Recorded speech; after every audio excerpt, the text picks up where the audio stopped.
I'd like to introduce Cathe Smith. Cathe, you here? Yep, excellent, great. Cathe earned her bachelor's degree in entomology and a BS in agronomy at the University of Wisconsin, and subsequently a Master of Science degree in entomology from the University of Tennessee. She is a working molecular biologist who looks at disease strains leading toward vaccine production. But the part of I really like her about her bio that she put in here, she is a consultant on alien design for Bay and Book authors and others. And so Cathe brings kind of an interesting perspective to some of the bio problems I think we're going to see as we move out and start settling space. And I also want to point out she's the author of an essay from the anthology that's in your book that came today. So if you want to read some of her work and ask her some questions, you can do that there. So, Cathe? Thank you, Les. Farmers in the Sky is less about the current hydroponic experience going on the ISS, which I only learned about recently, which I really want to learn more about, and more about the concepts that terrestrial agriculturalists use in managing their biome. There we go. As humans, we carry an entire population, multiple populations of different organisms on our skin and in our digestive system. That photo up there is from an 8-year-old's hand. His mom put it on a petri dish just to see what grew. It grew a lot. And the thing is, most of those organisms are going to be found on your hands as well. They are not necessarily pathogenic. They just kind of hang out. Some of them are opportunistic. If you get a cut, they're going to try to invade. But a lot of these are required for your digestion, for being a healthy human. Your skin can be a complex environment, and eradicating or wiping out certain microbes can actually lead to more diseases than it would prevent. So E. coli, for example, we hear about it a lot in terms of food poisoning. If you raise animals, you can lose animals to E. coli toxicity, but you need it for digestion. You have multiple strains of E. coli currently in your gut helping you break down breakfast. The difference comes in as to what strain you have and which toxins they produce. And I do a lot of E. coli toxin typing and E. coli strain typing in my current work. Some of them we just, sequenced a digestive E. coli, and it is, as far as we are concerned, uninteresting. Other times I sequence something that I certainly make sure to use all of my standard precautions when working with, because it has just proven, it is a strain that just killed a dozen cattle. Again, E. coli has been found, unsurprisingly, on the International Space Station. It hasn't been toxin typed, though they have been able to grow isolates. So the ability is there to toxin type it to see what strain it is and if it's a strain of concern. And the Petri dish shows 4 different strains of E. coli that we have grown in our lab, all with 4 different toxin profiles, 2 of which are very nasty and 2 of which are not. But you can't necessarily tell just from looking at it. Recently, the Expose R2 platform, and I realize I have a spelling mistake on my slide, is attached to the outside of the ISS. This is through the European Space Agency. And this is taking terrestrial extremophiles and strapping them to the outside of the ISS and seeing what happens. Amazingly, a lot of the prokaryotes, the lichen, the fungi, the archaea, they can survive. It doesn't mean that they thrive, but it means that they survive, meaning if we send something to another planet, if we send something up to high Earth orbit, there's no saying that the actual journey will sterilize it.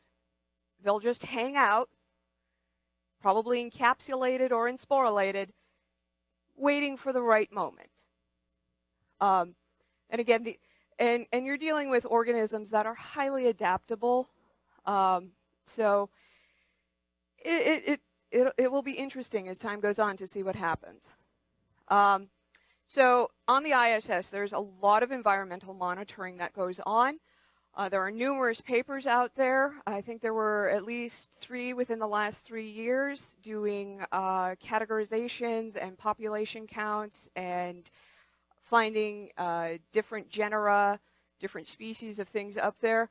There is no evidence of MRSA or any pathogenic strains, which is a great thing because you're dealing with astronauts and spacefarers who have reduced immune response. So anything that would be pathogenic would be incredibly problematic up there. There are opportunistic strains, however. Again, if someone comes under stress, if someone gets injured or wounded, there are these organisms hanging out that would like to move in and take advantage of the situation. And again, it turns out that microgravity preferentially selects for biofilm formation.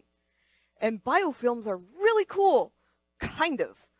They're also somewhat worrying if you are in microgravity. So what is a biofilm? It's community living for microorganisms. So the picture is my dog's water dish after I have let it sit for about 2 weeks. I didn't let her drink out of that. But that is little bits of food that she had in her mouth combined with the bacteria that naturally occur in a healthy dog's saliva. And you give them a relatively warm temperature range. You leave them protected. You let it alone. And you get this film and floaty bits. And that is the beginning of a biofilm. And it can be multiple organisms from different kingdom and phyla. And it allows, because it's a nice, moist environment, it allows for horizontal gene transfer, and it allows for plasmid exchange, which means you can suddenly have all of your strains be antibiotic resistant because you had one organism in there that could resist penicillin, and now you have all of your organisms in there that can resist penicillin because they like to share the good things around. And they can produce what's called a protective polysaccharide matrix. Basically, this is like a slime gel on the top that prevents desiccation, prevents them from drying out. It increases the resistance to any antibiotics that you use. You have to go above the recommended dosages to have any effect.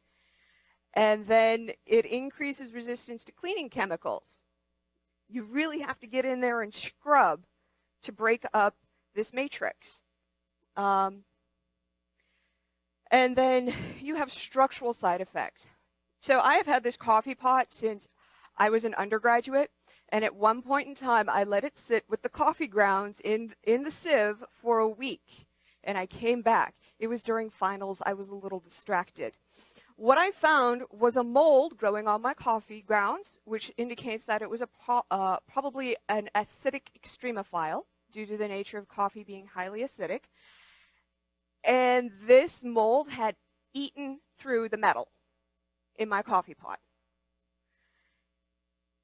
And this is what a biofilm or any of these molds can do when you leave them alone. They will eat through the substrate that they are growing on, which means you now have to worry about your structural integrity, and you now have to work even harder to eliminate all traces of that biofilm so it doesn't grow back. They'll get into those little nooks and crannies, and you think you've got it wiped out, but you leave it for a while, and they'll come back in force. I boiled every single part of my coffee pot before I used it again. And then the current ISS microbiome, again, it's mainly human skin flora, which is not surprising. It is also comparable to terrestrial clean rooms, which is good. It means that the current protocols in the current situation are working well to help manage what's growing up there. However, what they're testing are the commonly used areas: door handles, sleeping areas, food areas, latrine areas.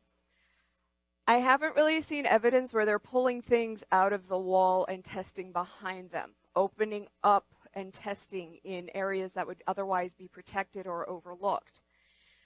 If you were able to do that, you might have a very different picture of what's growing up there. There are some fungal species of concern, genus Aspergillus, which are commonly the black molds. These have been found in the air filtration units. These can cause allergic reactions and breathing problems.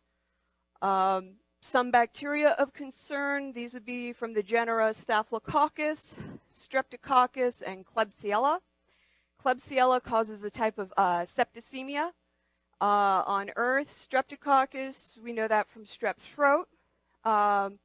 Staphylococcus, we know from MRSA, which is methicillin-resistant Staphylococcus or Streptococcus aureus. Yeah. In any case, they are unfun things to catch. Now, interestingly, over 40% of the bacterial residents of the ISS can be grown as a pure culture. When you compare that to other areas, that is an unusually high number. In a lab setting, we are lucky if we can grow 10% of anything we isolate as a pure culture. It's just very difficult. A lot of these organisms have mutual agreements. They live off the byproducts of other organisms, or they have very specific growth requirements in terms of humidity and temperature. And this allows for a lot of genome sequencing, and it could allow for a lot of strain characterization. So you could track over time how the strains are mutating. And if you're really lucky, you can track upregulation and downregulation based on different environments.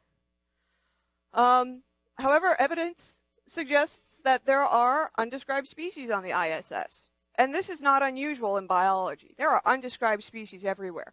In my master's work, I named 6 new species. I could have named 24 more if I would have had more time. And continued advances in molecular biology will probably allow them to be characterized, if we can find where they're growing, if we can isolate them to make sure that we are sequencing and describing what is actually there. Looking ahead, this is where it will get more complicated. If we want to have a longer, more permanent presence in space, we're going to need to be able to grow more of the food that occurs. Instead of having constant supply runs, you're going to be wanting to set up hydroponics, which will make sure that which will cause your situation to become more and more dynamic. And your bacteria and your fungi are highly, highly adaptable. Antibiotics came out in the 1940s. We were already seeing antibiotic resistance in the late 70s, early 80s, and now we are moving into what many consider to be a post-antibiotic era, where the cost of finding new and effective antibiotics is becoming higher and higher. So as you bring up plants, as you bring up more supplies, as you introduce more people who may not have or may not have gone through as rigorous of health checks or anything like this, and even as you start getting multi-generational situations in a space environment, you are going to get more and more bacteria, fungi, all of these things. And, what are we going to do about this situation when operations expand? You cannot live in a clean room. You cannot live in a laboratory. It's incredibly hard to actually be a human and not become stressed constantly if you live in a clean room situation. I've worked in quarantine labs. It becomes incredibly stressful. The constant, wash in, wash out, or robe in and robe out it becomes very frustrating after a while. And if you're expecting your astronauts or your spacefarers to be up there for years at a time, something's going to break down. So I'm suggesting that we need to borrow more from terrestrial producers and this idea of integrated pest management. Going from this idea of a clean room with this idea that you control your biome and everything that's there to this idea that you manage it. Yes, these bacteria, these contaminants, if you wish to call them, they're going to be there. So what do you do about it? You can't eliminate them. And indeed, given the way that the space station is built with all these neat hoses and pipes and everything running everywhere, you're not going to be able to clean that. Most of your quarantine labs and most of your isolation labs are built with nice smooth walls. All of the pipes are hidden as much as they can be because it reduces the areas that bacteria and fungi can hide in. The ISS is not built like that. So you want to take this effort to balance out selection pressures that might be artificially created. Microgravity preferentially selects for bacteria that can form biofilms. There's just something about it. You get your bacteria, you get your microorganisms in microgravity, they will preferentially create biofilms. So what do you do about that? Many of the cleaning chemicals that I use on Earth in our lab, we can't use. You cannot use on the ISS. Aerosols are not allowed on the ISS. You don't necessarily want to use some of these cleaning compounds on the materials in the ISS. A lot of chloride compounds, complex chloride compounds, even something as simple as 70% methanol. You don't necessarily want to use that on a lot of surfaces. And by superpests, I mean things that are resistant to multiple antibiotics, things that are resistant to multiple cleaning chemicals. We like to think good old soap and water can kill almost anything. Mostly. So what you want to do, integrating this idea of IPM, is maintain your environmental monitoring. And you possibly develop autogenous vaccines for the strains that are up there if you see something that will become infectious. If we are in a post-antibiotic world, then we have these biofilms that are increasing antibiotic resistance and sharing this information in between different organisms, you have to come up with a way to treat anyone who becomes sick. So if you don't have antibiotics, you may have to vaccinate, and vaccinate for the strain specific to the environment. And then there has been some new use of varied surface coatings in the ISS. On Earth, in a lot of cattle feedlots, they've used copper as a mineral additive for years to help fight different bacteria. Now a lot of bacteria commonly found in cattle feedlots are copper resistant. In human medication, they've used silver, colloidal silver, to help fight certain infections and to help promote healing after burns. Now we're starting to find some organisms are resistant to silver. So what they've been doing recently is a silver ruthenium mixture, and they've tested it on the ISS, and it seems to be very effective. There's something about it that long term does a great deal to reduce the numbers of bacteria and to the point where they don't form biofilms. So it's a change of coatings. Then you can think about bacteriophages as biological control. Integrated pest management on farms tries to do chemical, mechanical, biological, any type of control used together in a complementary manner to help produce a crop in an economic fashion. So it really advocates this multi-prong approach, and bacteriophages, which are viruses that preferentially attack bacteria, would be one way to go about it. There has been some recent research using it to help with, it was a gal who had gone through chemotherapy. She had no immune system left, but she got an infection in her lungs. So they found a bacteriophage that would target the bacteria currently infecting her lungs. They sent the virus in there to destroy the bacteria, and she recovered. So this may be another avenue of attack moving forward. But again, you want this idea of a multi-prong approach. Don't get stuck with the current protocol, which is vacuuming and then chemical wipe down, because eventually that's not going to be enough. You're going to select for something that can shrug that off. And then, again, as we expand our operations, growing food in space will introduce any number more of organisms.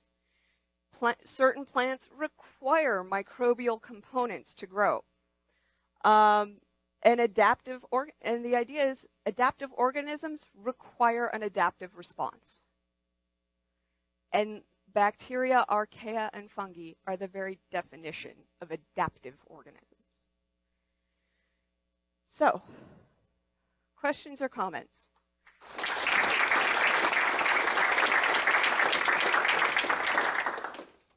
Cathe, when you're talking about bacteriophages, are these generalized viri, or are they targeted to specific bacteria? And if so, is there any customization capability of designing the targeted phages to the bacteria that you are seeing? Yes. These bacteriophages tend to be species-specific and sometimes strain-specific, and there has been work done on genetically modifying or constructing bacteriophages that are specific to the strain being targeted. Hi, there's a microbiologist, Dr. Jose Lopez in Florida, who recently published an article about how if we're going to start terraforming, we need to be introducing the microbes first. And I was wondering what your thoughts were, if you were familiar with this, or the thoughts of other microbiologists.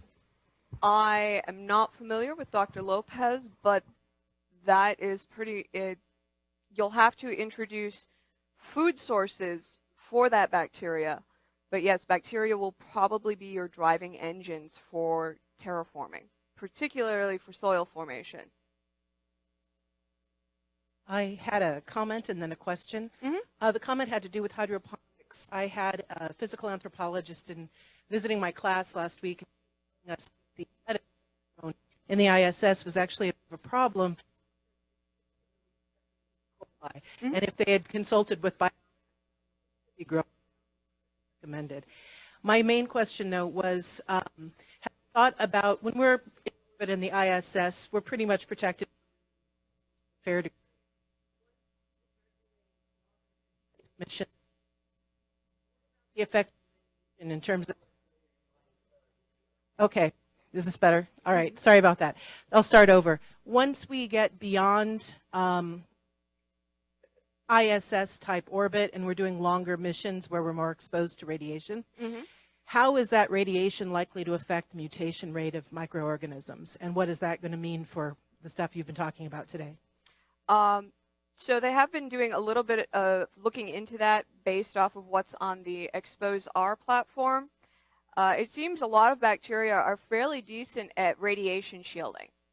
They're small, they have very good genetic repair mechanisms, which we don't necessarily have. And you'll see some mutations, but again, you'll see a selection pressure towards resistance or figuring out a way to sidestep the radiation. I ask with little hope, have we any data at all suggestive of how much gravity it takes to suppress the formation of biofilms? So biofilms will grow on Earth really easy too. It's just that the microgravity selects more for biofilm than planktonic bacteria. I don't know that we do have any data on that. That's the answer to most how much does it take questions, but I always think there was always a chance.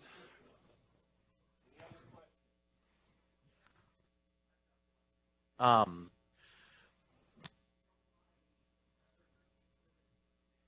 biology. In general, being resistant to something takes energy, a little bit of energy at least. If we have enough of a varied approach, do you think that by varying that approach, we can prevent the bacteria from being resistant to all of the methods that we can come up with? That is the idea behind integrated pest management. So for a long time, post-World War II era, we used DDT as a great example, right? We used DDT on everything. By the 1950s, fruit flies in Italy were already resistant to DDT. By the time Silent Spring came along, most of your agricultural pests were resistant to DDT. So from that, you have this idea of integrated pest management. You don't just use chemicals. You use tillage. You use everything. And by using more options, that's kind of how you try to get around selecting for resistance. You don't just want to use genetic modification. And Roundup, you want to use, okay, so I know these beetles are going to come out in May when it gets above 50 degrees. That's when I'll do my tillage, because I'll bring them up to the surface and let the seagulls take care of them.